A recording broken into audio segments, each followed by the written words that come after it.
Hola y bienvenidos a Educación al Día. Hoy abordaremos un tema urgente y muchas veces olvidado, el cómo se distribuye el presupuesto educativo en el Perú.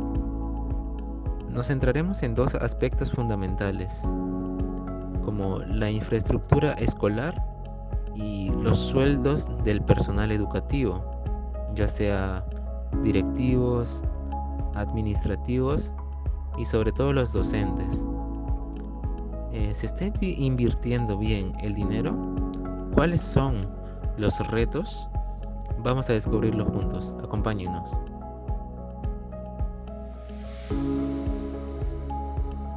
En el 2024, el presupuesto para el sector educativo en el Perú fue de aproximadamente 44.000 millones de soles, representando un poco más del 4% del PBI.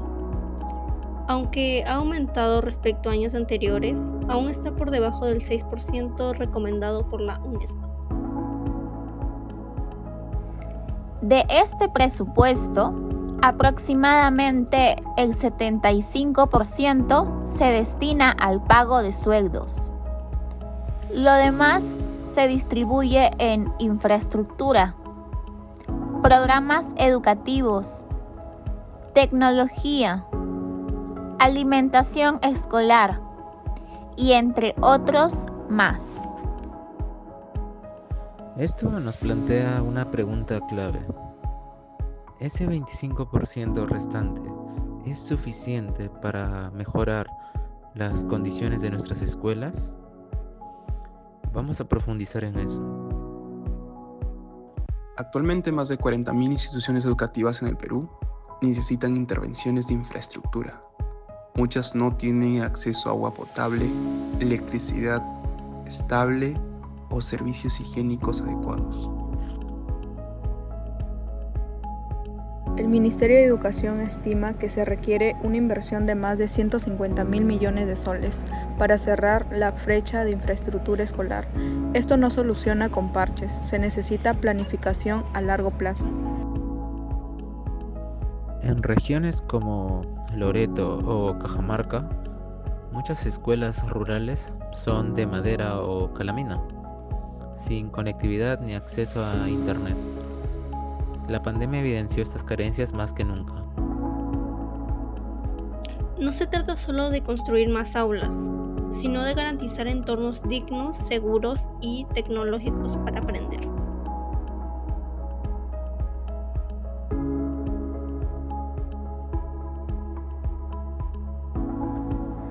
En cuanto a los sueldos, un docente nombrado en Perú puede ganar desde 3.100 soles si tiene jornada completa.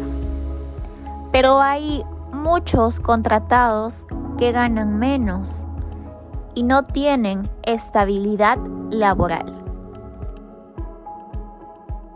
Los directivos, a pesar de tener más carga administrativa, solo reciben bonificaciones mínimas y el personal administrativo, como auxiliares, técnicos o personas de limpieza, muchas veces ganan el salario mínimo o trabajan con contratos temporales. Esto genera mucha desmotivación, rotación de personal y hasta a veces abandonos en la carrera docente. Hay que considerar también que muchos maestros deben cubrir gastos de transporte, materiales y hasta recursos para sus alumnos. Y eso impacta directamente en la calidad educativa. Entonces nos preguntamos, ¿cómo podemos exigir buenos resultados sin garantizar condiciones laborales justas?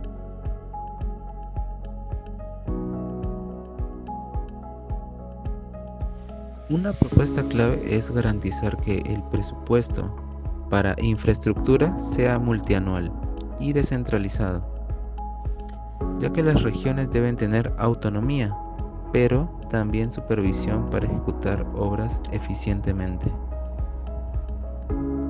También es urgente una mejora progresiva de los sueldos, especialmente para los contratados, y ofrecer beneficios laborales como capacitación, estabilidad y acceso a seguros.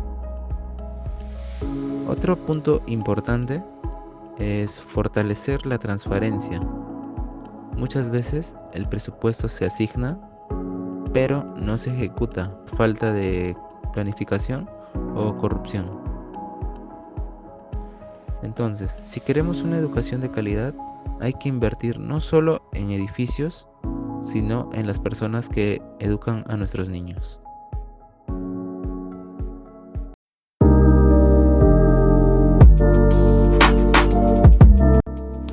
Hola a todos y todas, bienvenidos a nuestro podcast llamado Voces del Aula, el espacio donde escucharemos las historias reales de quienes viven la educación desde adentro.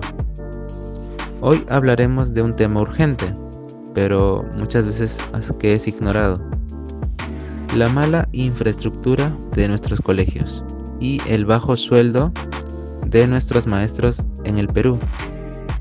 Para eso, nos acompañan dos mujeres con experiencias muy distintas, pero con algo en común: han sido testigos directas de esta realidad. Por favor, demos la bienvenida a Valeria, estudiante de quinto de secundaria, y Elena, egresada universitaria. Muchas gracias por estar aquí.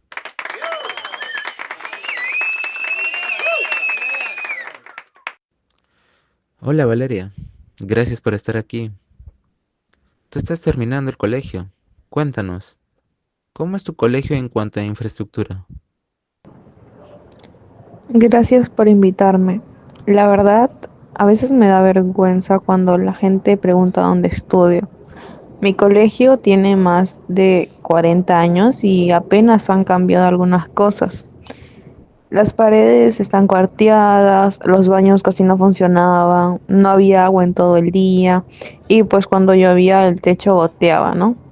A veces nos dicen que no hay clases por mantenimiento, pero en verdad es porque se inunda una parte del patio. De acuerdo. ¿Y eso afecta en cómo aprendes? Muchísimo. Hay días que el calor en las aulas es demasiado insoportable porque no hay una buena ventilación. En invierno hace frío y no tenemos ventanas con vidrio, solamente huecos. No te puedes concentrar y también da miedo que algo se caiga en cualquier momento. Hace poco, de hecho, se cayó una parte del techo en una aula vacía y todos estábamos asustados porque hubiéramos pensado en qué pasa si nos hubiera caído encima de nosotros. Sí, te entiendo. ¿Y qué opinas sobre el sueldo de los profesores? Mira, hay profesores que realmente se esfuerzan, pero también están cansados.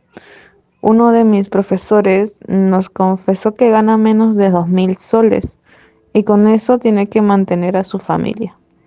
Y además, muchos tienen que trabajar en más de un colegio. A veces llegan tarde, no por flojos, sino porque tienen que correr de un distrito pues a otro. Es un poco injusto. Ellos están formando pues a estas nuevas generaciones, pero el Estado no ve ni valora esto. Bueno, gracias Valeria. Ahora vamos a escuchar a Elena. Tú ya terminaste la universidad. ¿Cómo recuerdas tu etapa escolar? Gracias por el espacio. Yo estudié en el Colegio Nacional en Ayacucho y honestamente es como si el tiempo se hubiera detenido ahí. Recuerdo que teníamos pupitres rotos, pizarras viejas y una biblioteca que solo tenía enciclopedias de los años 90. Cuando terminé el colegio y entré a la universidad, me di cuenta de lo atrasada que estaba respecto a otros compañeros que venían de colegios privados. No es justo que el acceso a una educación dependa de cuánto dinero tiene la familia. Y sobre los docentes, ¿cómo lo viviste tú? Mis profesores eran increíbles en esfuerzo, pero sufrían mucho. Tenían que comprar sus propios materiales, imprimir guías, buscar videos educativos en casa porque el colegio no tenía internet. Muchos estaban frustrados. Recuerdo a una profesora que lloró una vez porque no podía dar más. No le alcanzaba ni para pagar el viaje. Y decía que si no fuera por vocación, ya hubiera renunciado. Y lo más triste es que en esa realidad no ha cambiado. Tengo amigas que ahora son profesoras y siguen ganando sueldos miserables. Algunas reciben menos que una persona que trabaja en una tienda comercial. ¿Qué se supone que van a motivarnos a seguir enseñando así? Escuchar sus voces es duro, pero necesario. Lo que han contado no son casos aislados, es la realidad de miles de colegios en todo el Perú. Es hora de que empecemos a exigir infraestructura digna y condiciones laborales justas para nuestros maestros. No podemos seguir normalizando que estudiar sea una lucha diaria por sobrevivir y que educar sea un sacrificio constante. Sí, porque al final los estudiantes queremos aprender, pero necesitamos un espacio que lo permita. Un colegio no debería caerse a pedazos y nuestros profesores necesitan respeto y un sueldo digno. Exacto. La educación no es un gasto, es una inversión. Si no le damos prioridad ahora, vamos a seguir teniendo generaciones que egresan sin preparación real. Y eso nos afecta a todos como país. Gracias Valeria y Elena por su sinceridad, por alzar su voz, y recordamos que detrás de cada dato hay personas. A quienes nos escuchan, no olviden compartir este episodio si creen que la educación merece algo mejor. Esto fue Voces del Aula. Hasta la próxima.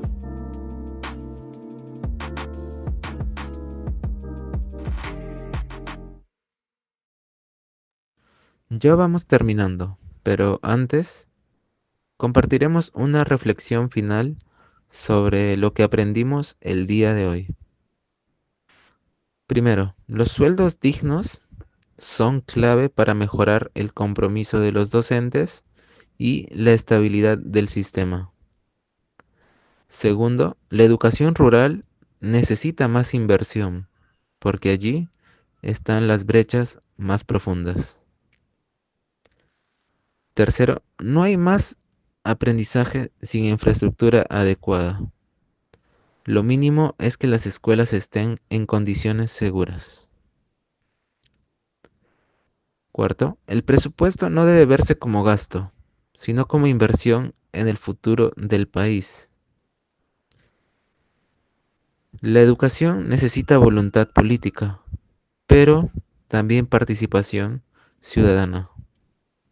Y por último, recordemos que siempre detrás de cada número hay personas, estudiantes, docentes, comunidades. Ellos merecen algo mejor. Gracias por escucharnos. Si te gustó, compartilo con tu comunidad educativa y seguinos para más análisis. Hasta la próxima.